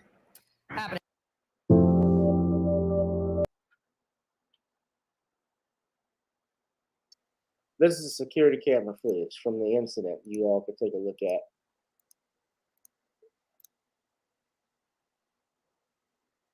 So they rewind it. So the guy gets there, looks like he has a gun that he puts in his back pocket. He walks over to the car, and when walking up, you see him jerk like that. Appears he got shot right there. My guess. You see some people standing outside where there's no sound.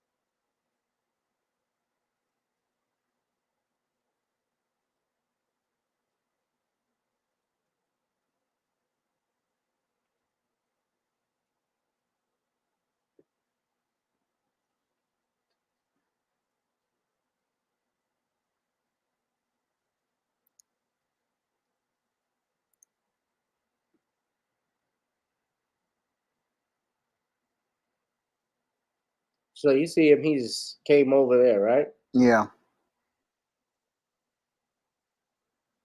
You see somebody in the car, in the front seat, the driver's seat.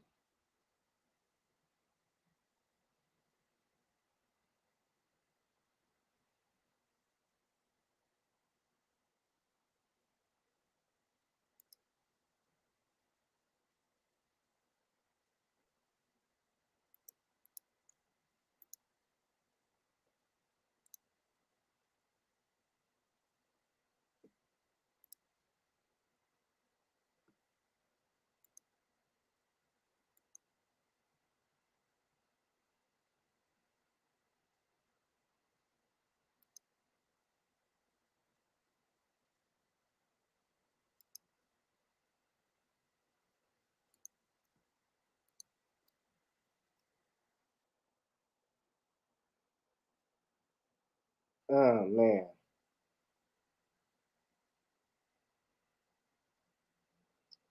So this is before the shooting took place, I take it. Has to be. Yeah. And you see they're getting in arguments.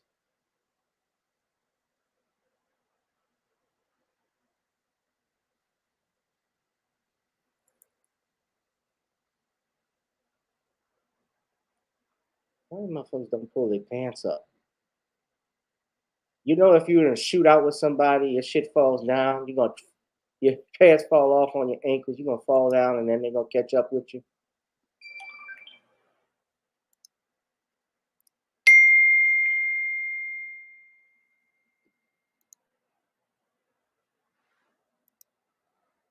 Yeah, I know about those Stranger Things things. So he walks up to the car. Well, several things I noticed. He walked up to the car to check on her, right? So now he goes back. He had the gun with him, and they pull off after shooting him. Now, I'm sure the cop. I'm sure they're looking for him because this is a homicide, and that person will be arrested and charged. But Georgia, I believe, is a stand your ground state. He might argue that likely, and you see in the video, the guy went back and got his gun. So that was a mistake on his part. Let me just say this to you guys. You can, I know, like people like to intervene, and there's some people like to intervene to stand up for the powerless and defenseless, but you got to be very careful especially when it's a domestic situation and violence is involved, because I have seen cases where I know of cases where someone may use their weapon and firearm in self-defense, thinking that a person was attacking this woman, when in actuality,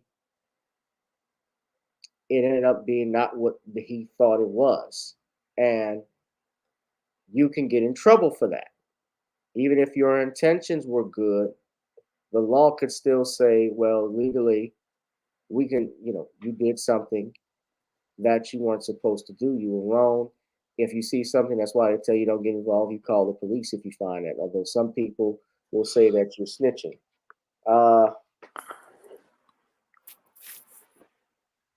Shawn, you have a comment? Yeah, well, this is a sad tragedy that this man lost his life, but he clearly hasn't learned a lesson I learned back in 1989, and that is mind your own business when it comes to other people's relationships. What goes on between a man and a woman is between that man and that woman. And a lot of these beta males, they don't really understand that if a man is having an argument with a woman, you stay out of that business because it ain't got nothing to do with you. This guy, he wanted to go out here and try to be Captain Save him. He wanted to put his cape and his Mickey Mouse galoshes on and try to be the savior of this female. And this ain't had nothing to do with him at all. I mean, if they're having a fight, they're having a fight.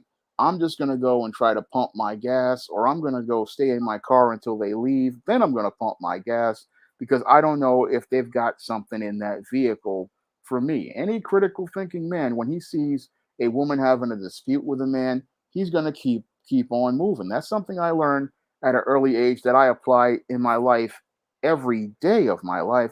When I hear an argument going on between a man and a woman, I know that's a dangerous situation and I need to extricate myself from that area before it goes off. But many of these beta males, they're thinking that they're going to get brownie points with this female. They're going to go out here and get even access to this female or a phone number. No, you're not going to get anything but dead. And that's what happened to this dude right here. All he got was dead. And he escalated a situation into something where he wound up getting a cap popped in his chest. Now, he went over there with his gun trying to call himself being a hero, and all he got was smashed in the face with some kryptonite doo-doo, something I talk about in my book, Misadventures of Captain Save-'em.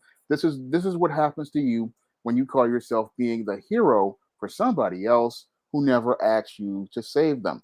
What goes on between that man and that woman is between that man and that woman. And if you see her getting her head warmed up or her getting smacked up, your job is to dial 911 and stay and mind your business. It's not your job to save this woman. She picked this dude, and if she's going along with this dude, chances are she likes getting her head warmed up, and that's something many people don't want to hear, but it's the truth. If she's out here letting this dude light her up or warm her head up, then she signed on for that, and that's got nothing to do with you. And if this guy would be alive today, if he had just gone out here, pumped his gas, minded his business, paid for his thing, and drove off. That's what I would do. It's like, it ain't got nothing to do with me. She'll be back with this dude the next day. And if they get arrested and it's found that he's the perpetrator, she'll be the one posting the bail while you're at the morgue, and they're planning your funeral arrangements. And sadly, that's what this guy really didn't understand about women. He came in here trying to be a hero, and again, all he got was smashed in the face with kryptonite doo-doo, which is the reward your Captain Safum gets for trying to save damsels in distress. Yeah. Yeah, man.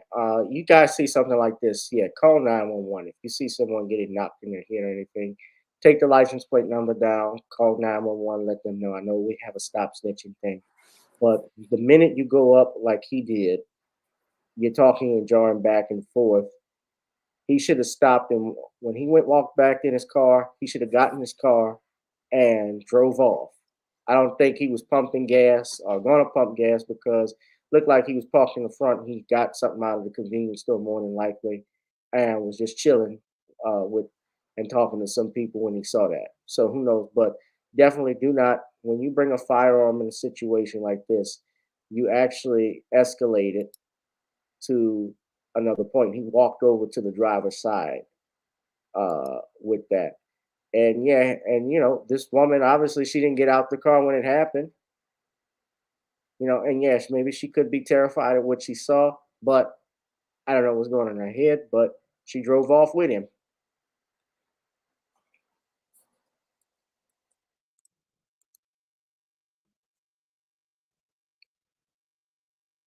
What do you think, Shawn? Yeah, he needed to stay out of that business. And this whole incident is a lesson for everyone. If you see an argument going on, again, just call 911. It ain't your business. You can't save this female. And chances are this is what she signed on for. So leave her to that man and let law enforcement take care of that business.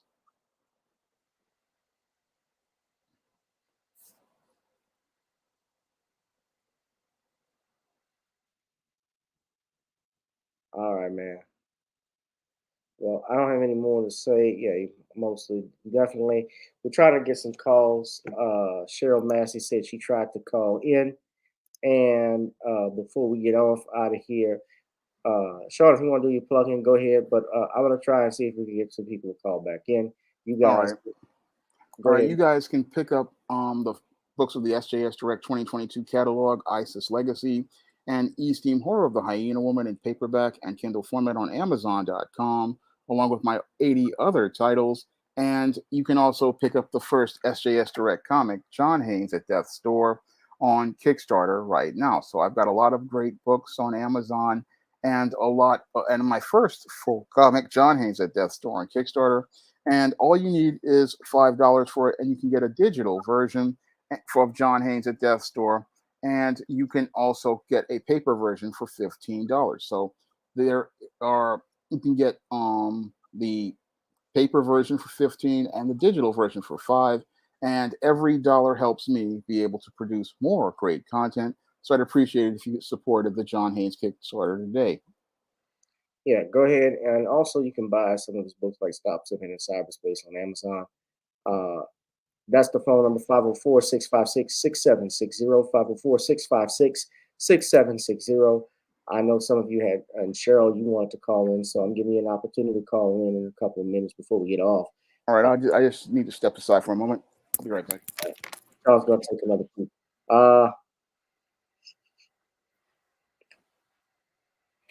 And he's going to do a critical examination of it. I always mess with him. He's fun. We'll also have on Amazon Kindle, ladies and gentlemen, by the Commonwealth of Pennsylvania versus William H. Cosby Jr., The Destruction of Due Process in the United States. A bunch of people have read this book and commented and loved it, including our brother Kamau from Compute, aka Computer Robots. I know you're still there, Computer Robots. Please, if you could, tell everybody how you like the book. If you like it so far, you're reading it. Tyree said Kareem is next. You know what? He might be due for it because he's been doing some big cooning lately.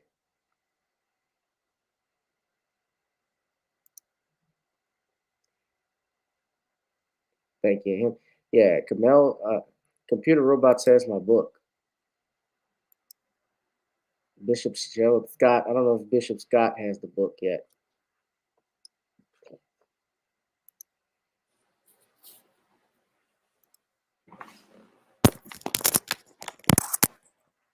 Okay, I am back. Call in 656-6760. I'm waiting. 504-656-6760.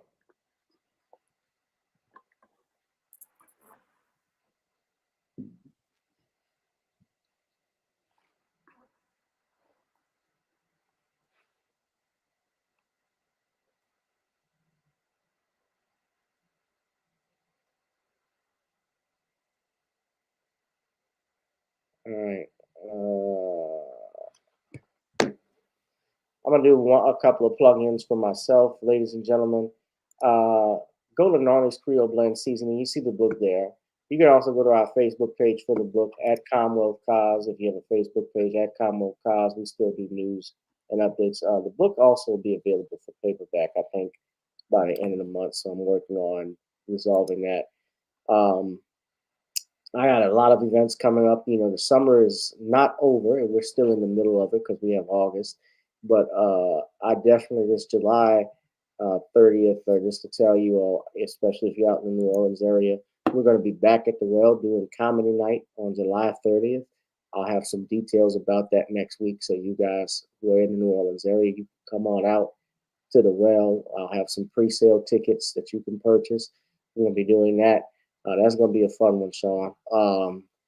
Other thing we have my Creole seasoning blend, ladies and gentlemen. Nawny'sCreoleBlends.com. Try it on chicken, meat, or fish. Nawny's goes great with every dish. We try to get the book, the book of seasoning in stores. Get our blend of seasoning in stores. I'm working currently on getting a injectable for turkeys for the holiday season. But that's where you would go purchase your Creole seasoning. Shawn has his. Shawn loves it. He does a lot of turkey burgers with it. But you go here, click on shop, and purchase some Gnarly's Creole seasoning. Shawn, you like it? Yeah, it's very good spice. Works well on turkey, and it makes a good burger as well. Yes. So we don't have nobody. Unfortunately, I waited for Cheryl to call back. Nobody has called. I know she said it went to voicemail, but the phone is open. I didn't hear it ring. If it did, I apologize. Oh, wait. This is Cheryl. Hold on a second. Let's go ahead and just call her right now.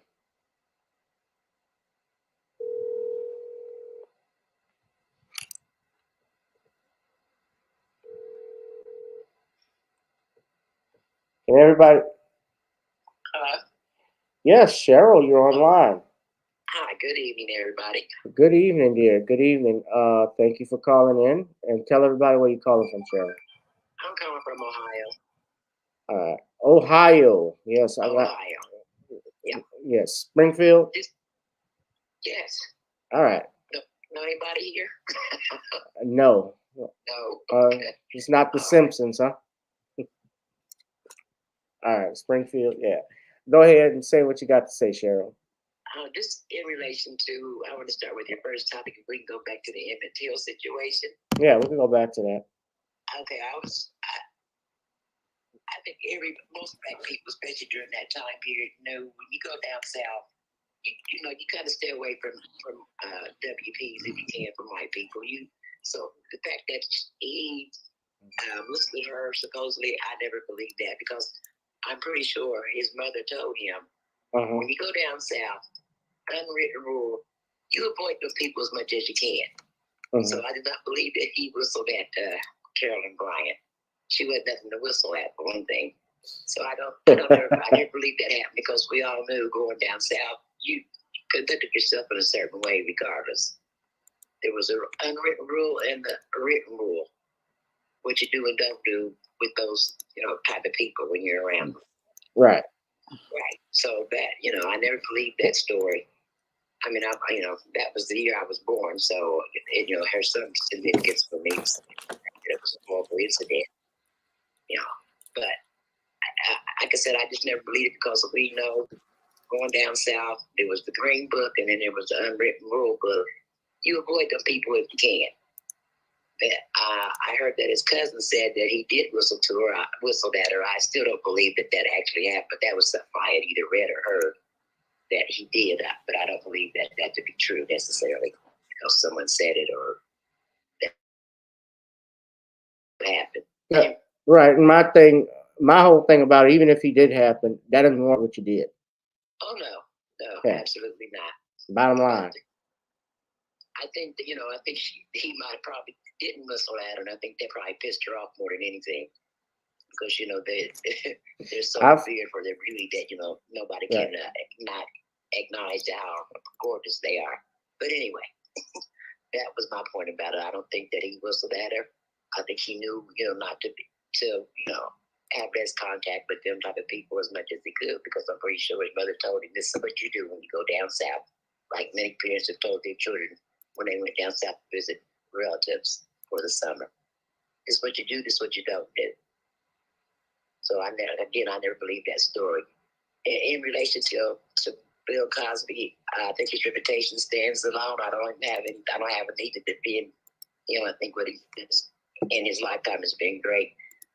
I also wanted to mention that Memorial Day weekend I was watching TV and a movie came up and it was called Men of Honor with Cuba Gooding Jr. Yes. And I thought I would look at it. And when I read the credits, it was produced by none other than Bill Cosby. Bill Cosby. That's right. Yeah. So I said, there's only one, so it had to be him. But a good movie. So just putting that out there. Yeah, that movie was made, I think, in 2000 or 2001. I remember, Cuba Gooding Jr. and Robert De Niro were in that film. And, Bill Cosby is a veteran. He served in the Navy. So he had an interest in doing that movie. I'm sure producing it on the first Black Master Chief of the Navy, which was Carl Bashir. So that's why it is. But he's done a lot. Let's not forget also, he did Robert Townsend's movie Media Man. He played a role in it, and he played for scale. He didn't get paid leading man salary for it because if he did, he would have killed the budget. But he wanted to help Robert Townsend. The stuff he did for Sweet Sweetback's Badass Song, he actually produced that movie or gave really the loan to Marlon Van Peebles to make that $50,000. So he has done a lot. Yeah, I mean, you can't deny, the things that he's done. It's all been in support of black people. So, I don't feel need to defend him. I think his reputation stands on its own. So that's, my point about that. So in relation to voting with Trump when he was running or whatever, I know a lot of white people who didn't vote or don't vote. Mm-hmm. And it was always puzzling to me why they didn't. But I realized at some point, they're going to be taken care of regardless. So they didn't have to go out in droves and vote. But once Trump came into the picture, a whole lot of first-time people became first-time voters. So, that number increased when he ran. But I knew a lot of them that just didn't bother to vote. And that was always surprising to me. But like I said, I realized at some point that, they're going to be taken care of regardless. Whatever the issue is, they were going to be good, So that was maybe why they didn't go vote. I don't know. But I think that has changed now. I'm certain it has, because I'm certain a lot of them are first-time voters since the Trump era. Right. Right. And to be clear, especially because Roly Poly was talking about Trump and how he said he was thankful for a low black voter turnout. And this is not me defending Donald Trump or anything, but you remember, I think that was a leaked audio he was talking about. But the actual thing he was saying, he thanked the African American community that didn't come out to vote for Hillary. They didn't come out. And people forget something. In 2020, Donald Trump actually had the largest black voter turnout in history since Richard Nixon in 1960. He actually increased. Well, he had the highest black vote. He turned at least 20% of black male voters, which was something. I'm gonna say I was a Trump fan, but as I didn't vote for Biden, that's for sure. Right. So, And some people voted third party. Yes. So people would vote third party. They weren't feeling the Democratic Party, but Roland is trying to get people on that, Democrat back on the damn side. Beep, beep, beep. Come on, we got to get the D party back in there. But he gets money from these groups. Specifically, if you look at Brother TD Hip Hop, and even a video I did a couple of shows ago, but we broke down, and he broke down in particular how Roland gets paid from these certain lobbyists to do stuff, and then remember he's begging for money right now, to help with his car and so forth, and his van, and then on top of that, he was upset that the Biden administration wasn't giving black media the monies that they needed to push forward. Well, all I can say about that is, they sure haven't thrown him a bone since Biden's been in office. They haven't thrown Roland Martin a bone anywhere, I don't think. Yeah. So I don't know. We know he loves something with bones in it. Excuse me? We know he loves things with bones. Oh, okay. That's all I'm going to say. Talking about chicken. I just wanted to call in and give my random thoughts about some things. Okay, well, we appreciate it, Cheryl. All right, but are you going to be voting in the elections? Yes, I will be. You will be. Yeah. Okay, so you're going to participate. Yes. Yeah. I mean, depending on who's running, I don't know at this point who's, running for, you talking about the presidential election? Well, I'm talking about the national elections that you have. I don't know what's going on. Locally? Well, not locally, but I'm talking like if you're talking about state representatives, if you're talking about. Oh, absolutely. Yes. But I'm talking about federal. I'm talking about federal seats, like senator, congressman. Yes. I understand. Mm-hmm. I've been looking at some of the candidates, and it's. I don't vote again like many people aren't voting party. I'm voting issues, and what they're putting forth is their agenda. So I've got several candidates that I'm looking forward to voting for. Well, if they're not putting forth your agenda, if they're not anything, why would you support them? I'm not saying I'm looking at their agenda. I'm listening to what they're saying when they're talking about their campaign. That's what I'm saying. Whatever their agenda is, what they're putting out, if it's in relation to me, If it relates to you, you're gonna throw your. Well, if you vote for them, you're all supporting them. Right. Yeah. Depending on what they're saying, what their agendas are. Yeah. They have the candidates you've seen. Have they talked about a black agenda? Somewhat. Yeah. Oh, what's somewhat? I mean, another thing I have to look at too is just their overall policies that they're putting forward. If it is going to benefit me, whatever it is, if it's a general policy, if it's directly made for blacks, I'm looking into all that for sure. All right. Well, all I'm gonna say is this: I'm not discouraging anybody to vote if you want to, but please don't be played like a fool, and like what happened in 2020. So make sure. Right. Please do not do that. Don't just give your vote like to them. Make sure that they actually will do something for you, and you have a pact, which is what a lot of groups outs do. We don't take the extra step to tell the black people show up and vote, but there are other parts to that. All right. Well, Cheryl, go ahead and wrap up. We thank you for calling in. Okay. All right. Thank you. Have a good evening. All right. You too. Have a good night. Bye-bye. Thank you, Cheryl.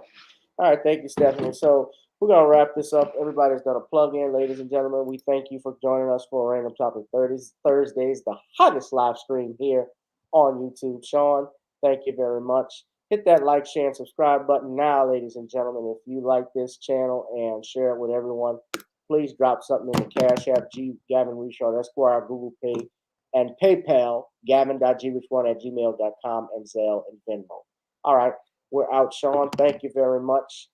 All right, thank you. All right, and this has been another edition of Random Topic Thursdays, ladies and gentlemen. I'm your humble host, Gavin Richard, and I will see you all in the next one. Of course, we have gotten on down. So you know what that means, don't you? That if we get on down, then the only thing next to do is get on up. I'm out of here, guys. You take it easy. I'll see you all Sunday. Oh, let me plug this in. I will be on Victor's Blog Talk radio show. I'm going to get more details on Sunday. I'll be talking about my book, The Commonwealth of Pennsylvania versus William H. Cosby Jr. and some other things. I will see you all in the next one. Have a great weekend, guys. Peace. Girl, come on. Gotta dance to the beat, because on the dance floor is where we'll be. Show me what you got.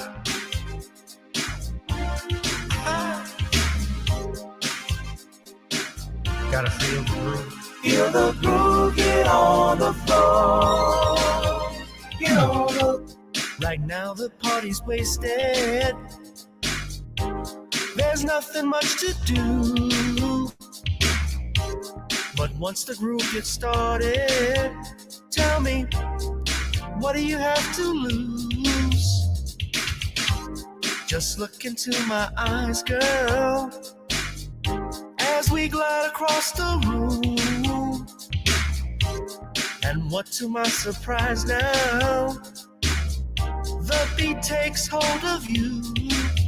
Now if you're feeling like I'm feeling, so come on baby, let's start dealing. Time to get this party started. Ain't no time for the broken hearted. When the rhythm takes hold of you, there's only one thing left to do. Cause the beat is really moving. Time to feel your body moving. Gotta get on up and move your body.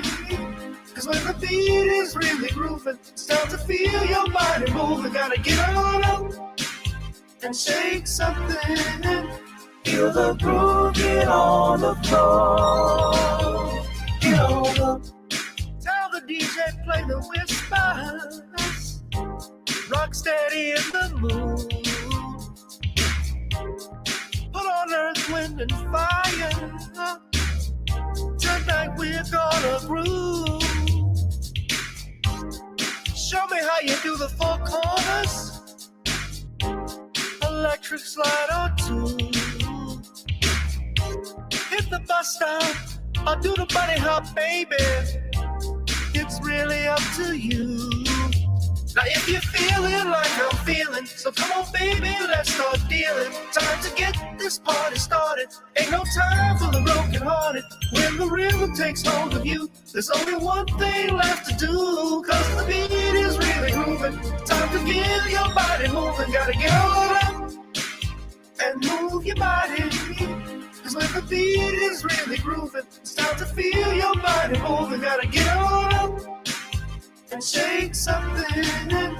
Feel the groove, get on the floor. Get on up. Now 2020 hasn't been the best year of all times. We've been dealing with death, the pandemic, racism, bad policing, and all the bad rhymes. But like Uncle Snoop once said, if you breathe and you achieve. And so if you're ready, I need you all to get on up. Are you ready? 1 and 2 and 3 and 4. Get your butt on the dance floor. 5 and 6 and 7, 8. This jam we appreciate. We're gonna slide and step on the beat. On the dance floor is where we'll be. Feel the groove, get on the floor.